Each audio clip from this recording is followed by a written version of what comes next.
All right, guys, I got a very cool lock here from Jason up in Canada. It is at least a 7-pinner, but when we take a look at the key, there's supposed to be some sliders in this guy too, but I looked into the flashlight. I don't see any, unless they're buried up in there pretty deep. Anyway, the real purpose, I think, of the letter that came with this was he wanted to know what all these keys are for. He noticed that there were some differences, and so this is a very common thing that you find overseas. It's called a construction-ready lock. So let's say you're having your apartment or house renovated, you install this on your door. And then you take these red keys, Jason, and you give these to the workmen so they can come and go and, every day. You don't have to be there to open the door for them. At the end of the construction, when you're ready to accept the work from them, you don't want these to work anymore because those guys might have made copies of this. You don't want them unauthorized copies of your key wandering around. So you take the other key and you notice that one of the keys had little cutouts in the end of it. At that point, you take the cutout key and you slide it obviously in both sides of your lock. And then when you turn it, you'll feel a little crunching sensation. And it either will shear something off or it'll allow some ball bearings to move around inside of there so that then the construction locks, and this one was already done, so I didn't ruin your lock for you, the construction keys will no longer work. So it doesn't matter how many copies are out there, they're all junk once you turn that notched key. The other 4 keys on here are the normal operating keys. Obviously, you want multiples, and at that point, they all work perfectly. So you can actually use the notched one as well. It still will work. So you have 5 keys and then 2 construction keys. Anyway, Jason, that's what it's all about. But now, let's see if we can't get this guy picked. I mean, we don't need any of those stinking keys, I hope. 7 pins and maybe some sliders. Let's see what we got here. Let me clamp it up. All right, that ought to hold it. Let's make sure this key still works. Find the right key. And make sure the actuator's not blocked by the vise, and everything seems to work. All right, let's take a look at the keyway. Really wide. Wide over here. The warding, of course, is all surrounding the pins located right there.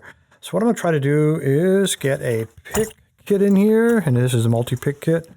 Comes with 2 tensioners, one thick, and I think that's the one I want. I think he'll fit. And this is, well, let's first make sure he fits.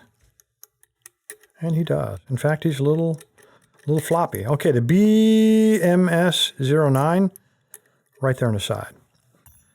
All right, I'm going to turn it like this. Hopefully we can keep that in focus. And I think I'm going to go ahead and pick him. Yeah, he just fell down there.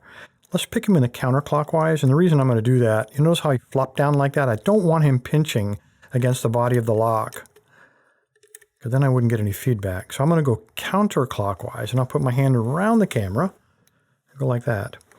And just to keep things really interesting, let me grab a pick here. Take this guy. Come here, you. I normally would pick from over here and then go like that. But now you see, you really can't see anything, and the camera focuses on my thumb. So instead, I'm going to try to go, I'm going to index the pick up in that corner against that warding. And you notice how he rotates down and it appears to all the way to the bottom of the warding. If it does it in the front, it'll probably do it in the back too, unless I really get skewed. So let's try to do that, and that way you get a view and I have something to index on. So let's try it. So counterclockwise, heavy tension, and sliding back till I hit a speed bump or a binding pin. And there it is. It's 2, feels like pin 3. Work it above him, and then come on.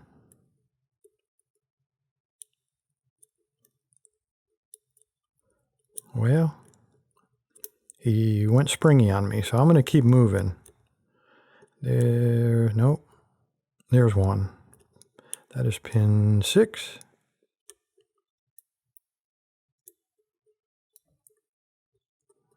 Man, these guys are small.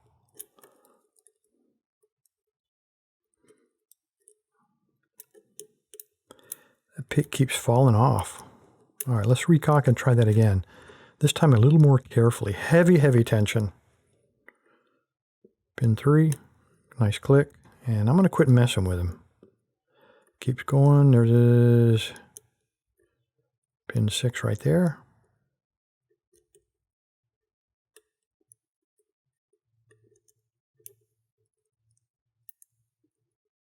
Nice click. Pin 5 feels like.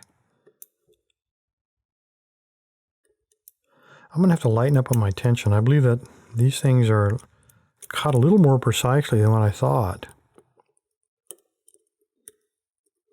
That was a tiny click on pin 1. There's pin 4.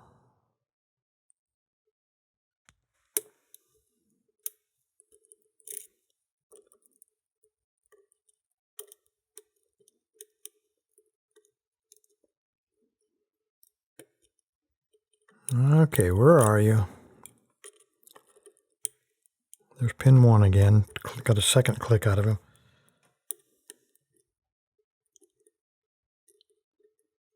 And there we go. Open. All right, a 7-pin, I don't really know. It's a construction lock. There's no name on the front of this thing. And there are also obviously no sliders in this thing, despite that key. Where'd it go? Despite that key promising some sliders, there were absolutely none in this thing. Anyway, guys, there you go. The no-name construction lock from Jason all the way up in Canada. Appreciate your time, guys. Stay safe, stay legal, stay well.